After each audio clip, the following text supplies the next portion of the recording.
Hello, everybody, and welcome into another episode of Prospect Corner here at the Hockey Writers. I'm your host, Matthew Zator, and as always, joined in by Dayton Reimer. Dayton, how's it going? We've got Memorial Cup starting tonight as everyone is watching this. And, of course, the draft is getting closer by the day. We're getting closer and closer to the scouting combine, which is exciting. We're going to have a couple writers there. And, of course, Mark will be there, and we'll do a preview on that. But today we're going to preview the Memorial Cup, which goes until June 1st with a bunch of really good teams in it. Medicine Hat Tigers, London Knights, Moncton Wildcats, and the Rimouski Oceanic, which, Dayton, you've got the Medicine Hat Tigers there. So how's it going? It's good, yeah. Oh, definitely a lot of excitement for, my family back home who are still a lot around Medicine Hat. It feels kind of, justified for them. It's been a long time coming. I think the last time they were in it was 2006 was one I remember. I think there was one in between that, but it's been a while for them. So it's a very exciting time for that team who is, ready to compete. And also, just draft stuff is fun. You get to see all these top prospects who are going to hopefully tear things up. It's going to be very exciting. Yeah, like I said, this should be an exciting. Every Memorial Cup seems to be an exciting one. We've got a couple, at least a few new teams in it as well, which like last year had the Saginaw Spirit. Of course, they were the hosts and won it, which doesn't always happen. And they didn't win their league either, which was, it's always fun to see that. But this year we've got a couple QMJHL teams because one of them is the hosts. Rimouski would be the host this year. So, we'll see if they can maybe pull off the upset. I guess would be an upset because they weren't one of the champions. But it's going to be a fun time here. So let's get started. And we'll start with the Medicine Hat Tigers because and the WHL. Dayton, they've got, of course, we all know Gavin McKenna headlines that group, and they've got actually quite a few different guys that it's not just Gavin McKenna. Although he has been the dominant one in the regular season, in the playoffs, he's been just lights out. Ever since we've started talking about him. So of course he's probably gonna be the first guy we'll talk about. So Dayton, who should everyone be watching in the Memorial Cup here? Yeah, obviously McKenna, he led the team in scoring with 38 points in 16 games. His numbers are stupid. A video game like. Oh, they're video games. Yes. He finally had a streak broken. I think it ended at 54 games with a point, at least in all of those games, which is also, that's video game numbers. So he is always going to be somebody to watch. But he's not the only player on Medicine Hat. They made it to the championship for a reason, because they are a very deep roster with a lot of talent. So their next, I guess most threatening player is Oasis Weisblatt. He led the team with 14 goals, and he is a player that you hate playing against. He gets in your face. He's a smaller guy, but he is tough and just he drives you nuts. And then he scores goals. So he is a very effective player. Tanner Mollendijk, I've talked a lot about him, a beautiful skater, but he's solidified a defense that needed a little bit of help before that trade deadline. And he was the perfect addition for the Tigers and has just really brought a lot of skill and talent to that core. We can keep going. Ryder Ritchie, a Minnesota Wild draft pick. Hunter St. Martin, a Florida Panthers draft pick. Both guys have been very effective in their roles. Bryce Pickford, who's up for the draft this year. He's an overage, but he is been very effective. 24 points in 18 games as a defenseman. 13 goals, too. That's silly numbers. And then you've got Andrew Basha and Caden Lindstrom coming back to the team after extended absences. And they're both points per game. Andrew Basha has 5 points in 5 games. Lindstrom in 4 points in 4 games. I believe there was another injury concern at the end of the series against Spokane to claim the championship. So hopefully he's okay for the Memorial Cup here. But he is, I mean, when he's on the team, that is a nasty up front. Final guy to mention is Harrison Menigan. He's the goalie. He's had some games where he hasn't looked quite as strong, but when they need him to make a save, he generally does. I would put him in like that Grant Fuhr category where it's like, okay, they'll win 6-5. And so he'll let in 5 goals, but he'll still stop 30 shots because he stops the shots that you need him to save. He is a very good clutch goaltender.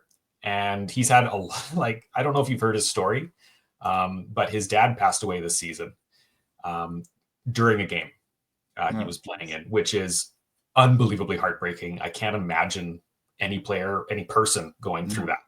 And he has rebounded to win a title with the Tigers here. And I think is looking to, he's become an easy fan favorite for Medicine Hat. They love him there. Heard nothing but good things. And he's also really, pushed himself forward. He's really stepped up and become a goalie that they can rely on. Yeah, I mean, very strong team. You've got and like you say, he just has to make the saves that he has to, and not letting any weak goals, which he hasn't really been. Really? So no, I mean, he just makes the saves that he needs to, and that's all you really need if you're out here scoring a ton. Yeah, they're just such a deep team, like you said. You mentioned quite a few guys there, and a lot of them have like ridiculous numbers in the playoffs. And Weisblatt 14 goals. I mean, that's insane for almost a goal a game. Yeah. Yeah. So I mean, 5'9", but yeah, we all know with undersized players, it's like, yeah, whatever. But I mean, they still can put up numbers. Then Caden Lindstrom, that's a great story. Him coming back and looking good. Like I say, hopefully that injury that he did suffer in the end of the WHL finals there doesn't restrict him from playing the Memorial Cup. But it's great that he's come back from that injury and looks good. So that's a big deal. All right. Well, let's move to the London Knights, which, I mean, we talk about deep teams, strong teams. London Knights are another one. They've got heck of a talent led by Easton Cowan, which we all know his story being that big streak he was on throughout the regular season and all that stuff. So he's just like Gavin McKenna being on that ridiculous streak. They've got one of their own. Who should we? I mean, there's a lot of names on this team as well that we can mention, and lots of some draft eligibles as well. Well, yeah, like you already mentioned, Easton Cowan, he led the team with points, 39 in 17 games. And then you got Sam Dickinson, who was only like 8 points behind him. He had 31 points in 17 games. Just a dominant defenseman that the San Jose Sharks grabbed in the draft there. I would argue later than he should have gone because he just brings offense to the blue line, and it very, very difficult to contain. But one of the bigger success stories, Sam O'Reilly. He's emerged as a top line producer, 22 points in 17 games to follow up 71 in 62 games in the regular season. He was a late first round pick by the Oilers, and he wasn't actually projected to go in the first round from what I remember. He was just kind of right on that bubble. Most people had him in the second. Oilers reached and grabbed him, and it looks like they found somebody special there. Some other guys to keep an eye on: Denver Barkey, very skilled guy. He's always been a top producer. Oliver Bonk anchoring the blue line alongside Sam Dickinson. Two very, very good veterans. Blake Montgomery was a late addition coming over from the USHL. He's an Ottawa Senators pick. He hasn't had the biggest postseason. He's got 10 points in 17 games, which is a little less than what he was doing in the regular season. But, I mean, you give him the puck, and he is going to score. He has a great shot. He is a tough competitor, and I think his points more so reflect that he's just playing deeper in the lineup because you have so many guys ahead of him. And I could list even more, but I mean, we have other teams to get to here. Last guy I will mention, though, is Austin Elliott, who started every game for them. He has a 906 save percentage, and he just he doesn't lose. So since joining the London Knights, after leaving the Saskatoon Blades, he was released as an overage because they didn't have room for him. He was going to be their backup behind Evan Gardner, and so it made sense, right? Mm-hmm. He's lost twice. Once in the regular season, once in the playoffs. That's it. When he is in net, the Knights don't seem to lose, and they have a really good team in front of them. But having that goalie, kind of like the Tigers, that they can rely on to make those saves, that's been a key to their success. That it's crazy how he's only lost twice all year. And that's, both regular season and playoffs. Ridiculous. And I mean, his numbers aren't like crazy, but again, he just makes saves that he needs to, and that's all you need, especially with a team that can score goals at will, it seems. I'll mention Kasper Halttunen, another guy we've mentioned quite a few times. I know Peter really likes him. San Jose Sharks draft pick again there. They've got two. Well, like already mentioned Sam Dickinson. There's two really high-end prospects that they've got on this team. They just got so many great players. And the Knights have always been a great franchise. I mean, it seems like they're always successful. They always get great prospects, and they're very good development. It just seems like whoever joins their team is good. And it's the system and the culture and all that too. But always very good team. Very effective system. Big, and they'll be big. Like you said, they're the favorites right now, I think, to win the Memorial Cup. I mean, they're coming in with the most experience, right? They were there last year. They are there frequently. I can't remember how many times they've been there already, but they have to be leading the OHL. I don't think we know of any team in Ontario that's been more dominant than the London Knights, at least in our lifetimes. Yeah. So they have a system that really, really works, and people like playing there, and it shows. Yeah, and I mean, we can go through the alumni that they've got at their NHL players. I mean, and they're not just good NHL players; they're high-end guys. Yeah, they're Hall of Fame guys. You ever heard of Patrick Kane? Yeah. Corey Perry. Yeah. Oh my gosh, there's a few. I know Ryan, Bo Horvat as well. Right. Yeah. So I mean, and that's just a few. I mean, they've got a lot of guys that have been good, and they're gonna graduate more. I mean, Easton Cowan's gonna be. I'm not gonna say he's gonna be a superstar, but he's gonna be a really good NHL player. Sam Dickinson's gonna be a top pairing defenseman. They've got good players. They're gonna be good NHL players too. All right, moving to the two QMJHL teams, and we'll start with the Moncton Wildcats. They, again, really strong team. They are headlined by draft-eligible prospect Caleb Desharnais, who is probably going to be drafted in the top 10. He's our first, I would say, the bigger guy here. Juraj Pekarsik would be another one. Anyone else you want to mention, you can mention those guys as well and go a bit deeper. Yeah, I mean, Caleb Desharnais is flirting with going top 5. People who like him really like him, and there's a great reason why. He plays a very complete game. He has high-end offense, but he's also very competitive and loves that physical element of the game. He's a great, highly skilled power forward, and he's got the size and strength to back it up. I can't imagine how effective he'll be when he adds a few more pounds, because he's actually quite thin right now.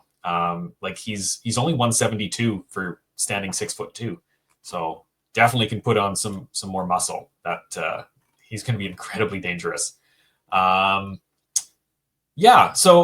I would say that the both Q teams are going to struggle against the Tigers and the Knights. They just don't have quite as much depth, and we've mentioned before that the QMJHL isn't as strong this year. Mm. I still think you're going to have really great performances from Denoyer. Pekarsik is a really, really skilled prospect. They've also got Etienne Morin, who is a Calgary Flames pick, defenseman. He was over a point per game. Julius Sumpf was their goal leader. He's a German-Canadian. Born in Germany, also has dual citizenship here. He could be selected. He is an overager. He's 20 years old this season, but had a great year. I would be surprised if he got passed over again because he's got international experience where he was over a point per game in the playoffs. He led the team in goals, like I've mentioned. He'd be somebody to keep an eye on. Who else do we got? Dylan McKinnon, who is another strong defenseman, a Nashville Predators selection. He's a 6'2" right shot. Didn't have the biggest regular season. He came over from the Halifax Mooseheads, but he's been pretty good in the playoffs, adding a few points when needed. So, and then their goalie might be a familiar name. Mathis Rousseau was on the World Junior team 2 years ago, I believe. Hopefully, got my dates correct there. He's been very solid. And then if they need to switch with somebody, they go Rudy Goumand, who is a Detroit Red Wings pick. Both of them have a plus 915 save percentage. I think they're pretty set. They have lots of guys they can turn to. Not as high of an end, but I think they have pretty good depth that will support them if they get into trouble. Yeah, and they're I mean, again, Caleb Dayton led the team in points in the playoffs, which, I mean, there's a reason why he's supposed to be, like you said, could be in the top 5. I said top 10, but yeah, he could definitely be drafted in the top 5 as well. I mean, seems his stock being rising over the last couple months here. And then his strong part in the playoffs is helping him out as well, which is good.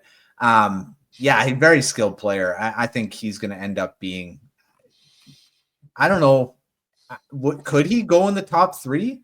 I don't know. It seems like, I mean, we're looking at, could follow in Beckett Seneca's path. Yeah. I'd be a little surprised, but not super surprised. Yeah, that could follow that same trajectory, and maybe not being surprising that he does get drafted in the top 3. But maybe surprising. Like, I think we weren't, when Seneca was picked, we were kind of surprised, but not really when you try to look at it. Yeah, he was a rapid riser at the end of the season. Yeah, there. So I think it could be the same thing. Yeah. I should mention one more guy, Gabe Smith, who is their second leading scorer, and he's 6'5". So he's described as a checking line player and a heavy hitter, and also apparently somebody who can score a lot. He had 20 goals in the regular season in 50 games, which is very good. Could be difficult to handle. That's a big, intimidating team. The more I look at it. Yeah, and then you look at the Rimouski Oceanic, who could have been. Yes, they're the hosts, but they could have come in as the champions as well. Which how does that work? If like they're the hosts, they're in automatically. Does the runner-up? Yeah, it would be. So they would have just flip-flopped. Moncton Wildcats would still have come in as well, but not as the champions. Yeah. I always wondered what happens with that, because this always seems to be the last few years the hosts have come in and haven't been the champions. So I learned something every day. All right. Well, the Rimouski Oceanic could have come in as the champions. They're not. They're the hosts. So a very strong team. This wouldn't, I guess, necessarily be an upset if they did win, because they could have been here as the champions as well. Moncton Wildcats beat them. So who should everyone be watching on the Oceanic? So I don't think people would recognize as many names on here. You don't have any like high-end prospects. I think their biggest name would be Alexandre Blais. He is a Ducks pick from the 4th round, I think last year. Things need to load. Yes, last year, 4th round, 100th overall. That's fun. Yeah, I remember checking out him a little bit. He didn't make my first 3-round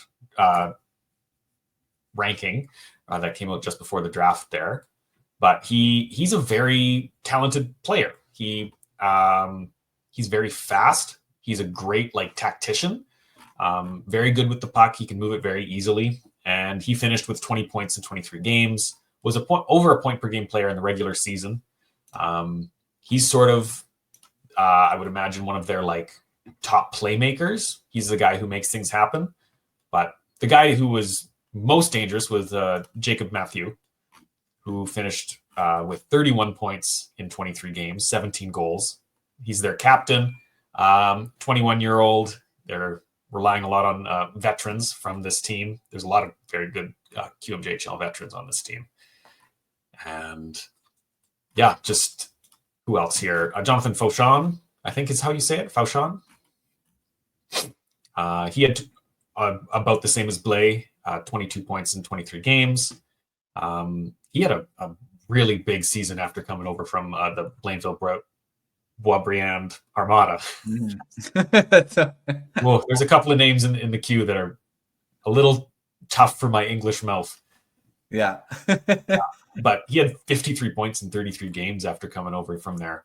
And he's another 20-year-old. Pierre-Olivier Roy, he's another 20-year-old. Had 19 points in 23 games. So not as many drafted prospects. Matthew Cataford, he was a world junior player. Eric Smatiko, he was a world junior player for Latvia.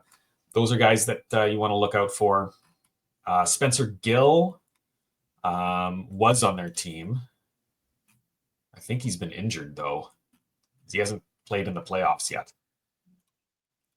Yeah. Because I'm a little bit further away from Quebec, I didn't follow this as closely as I could have. But Spencer Gill is a Philadelphia Flyers pick. And very good when he plays, but they're probably missing him a little bit on their back end. Yeah, I'll mention because the Canucks prospect, Basil Sansonis, drafted in the seventh round in 2024. Big Swiss defenseman, 6'2", 184. More of a defensive defenseman. He's just not going to put up a ton of points, but he's been solid. What I've seen for them this in the playoffs and in the regular season, he's done pretty well in the playoffs. And I mean, for a defenseman that doesn't put up a lot of points, he's got 5 points, which, I mean, goal and 4 assists, he scored. So that's pretty good. And the regular season didn't put up a lot of points. So he's more of a defensive type defenseman. But yeah, keep an eye out for him if you're a Canucks fan. Watch for him in the Memorial Cup because he's the only one for a Canucks prospect in there. And I will confirm that Spencer Gill is out with a leg injury, suffered in beginning of March, and then they lost him for 10 to 12 weeks. So, yeah, that's a big loss. I would imagine it's one of the reasons they couldn't quite get by Moncton. So that was a tight series from what I saw there. But yeah, he's another really, really good skater. I really liked him coming into the 2024 draft. Didn't go as high as I thought he could have, but yeah, very, very skilled player. If I'm going to make a prediction, I don't know if we're jumping to that here right now, but I would expect Rimouski, the host, to struggle the most. I just don't think they have enough of that top end talent to get by some of those other teams. They have a lot of veterans who are playing very well, but based on the strength of the league and players that have been selected by NHL teams, they just don't have guys who are putting up those big numbers. Whereas Moncton, they've got a few guys to be afraid of. Medicine Hat has a lot of guys to be afraid of. London has a lot of guys to be afraid of. Those are going to be high-powered teams, and I think Rimouski might struggle a bit against them. Could be wrong. Saginaw last year came out as winners for the host team, so it's possible. we'll have to see. I mean, the thing is, it's such a short tournament, and stuff can happen. I mean, you get on a little bit of a roll, and who knows what can happen here. So, let's do a prediction. We're going to have an episode during the Memorial Cup as well, but let's do one just before, so we don't have any games to base our opinions off of. So, who are you predicting to be in the final this year? I would go Medicine Hat London.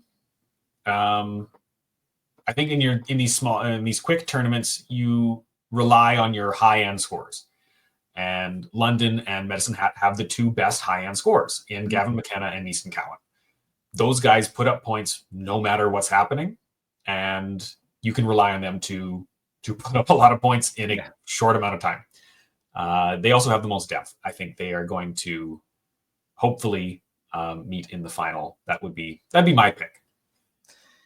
I'm going that way too. I think really exciting to see the final. That could be a high scoring game. It'll be down to the goaltenders, I think, in that one. Such high powered offenses both ways. So that'll be a pretty exciting final. Who are you predicting to be? This one could be an interesting one. Who predicting to be the MVP of the Memorial Cup? Because there are a lot of names that could be get that. Ooh. I like that. There's a lot of guys who could go for it. I think that if the Medicine Hat Tigers win the thing, believe it or not, I am going to predict them. It's my roots. I grew up just outside of Medicine Hat, so I'm going to cheer for them. Yeah. But if they win it, I think Harrison Mennigan is the reason they win it. Like we said, he's a guy who stops the shots when you need him to, and he will need to stop a lot of shots against the London Knights. They have such a powerful offense.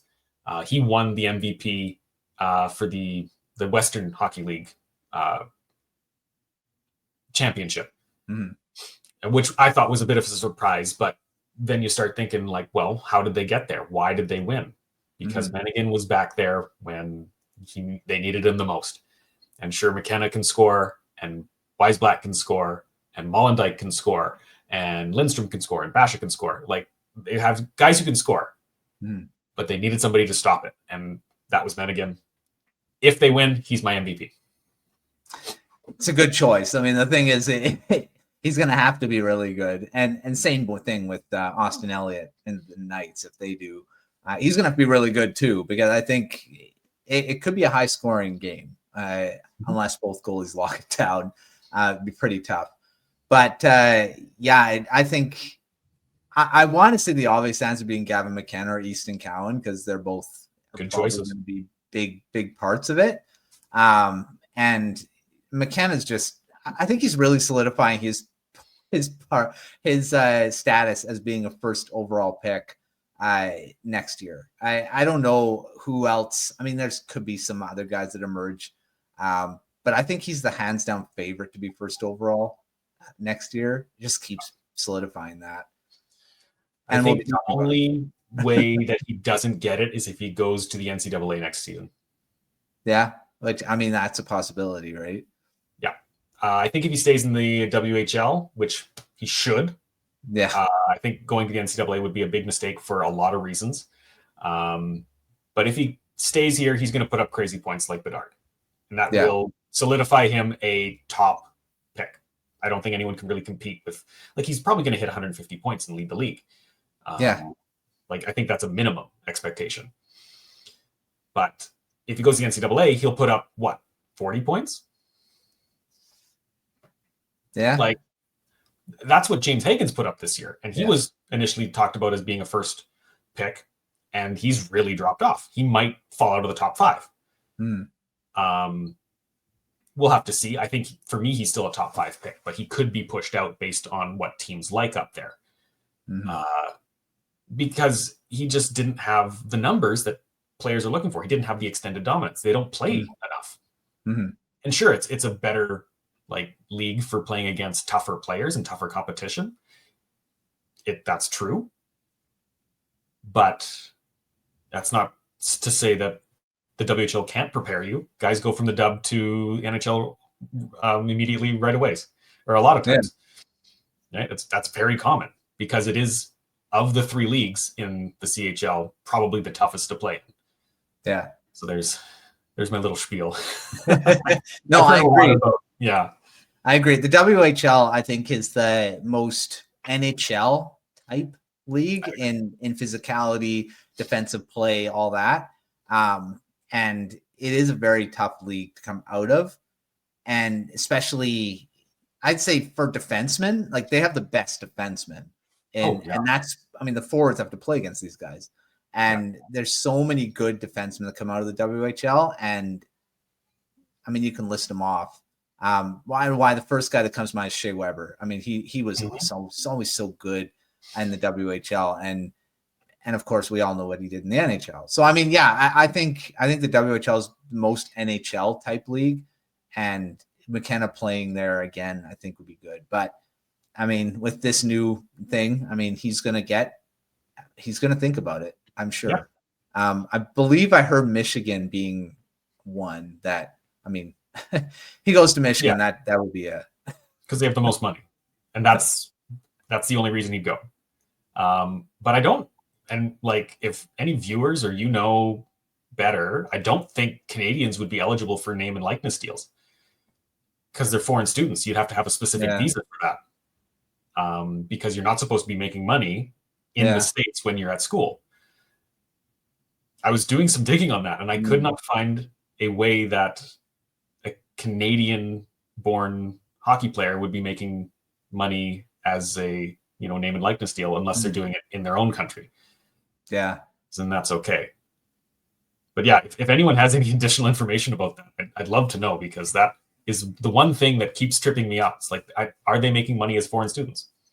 Yeah, that's a good question. I'm not sure either. I mean, this is all new stuff now, because it's just never been. I mean, from CHL, and now both ways. I mean, there's NCAA players that can come into the CHL, which has happened already. So, it's going to be interesting to see how that all plays out for McKenna, if he does decide for the NCAA or stays here and plays for the Moncton. I'm not Moncton. My gosh, Medicine Hat Tigers. The other M. The other M and the other Cats. Yeah, good point. I think Medicine Hat fans, of course, would want McKenna to play in his draft year again, because they've been spoiled with him the last 2 years. But yeah, we'll see who wins it, and we'll talk about the Memorial Cup next week again and see who's already dominating. And I want to guess Gavin McKenna will already have quite a few points. But yeah, well, thanks Dayton for coming on. We're talking Memorial Cup. And Peter will be back next week as we talk more about the Memorial Cup and the draft, as we keep getting closer and closer to the Scouting Combine, which is the event just before we get kicked off with all the festivities in Los Angeles at the Peacock Theater, which we'll see how that all goes with it being decentralized. But we will have writers there and our resident photographer as well. So that's exciting. We'll still get some images out of there, just probably not as many, because as far as I understand, beyond the first round, they're not there. So I might be wrong, but I believe that's the case. So still exciting, the draft coming up. But until our next episode, we will see you next time.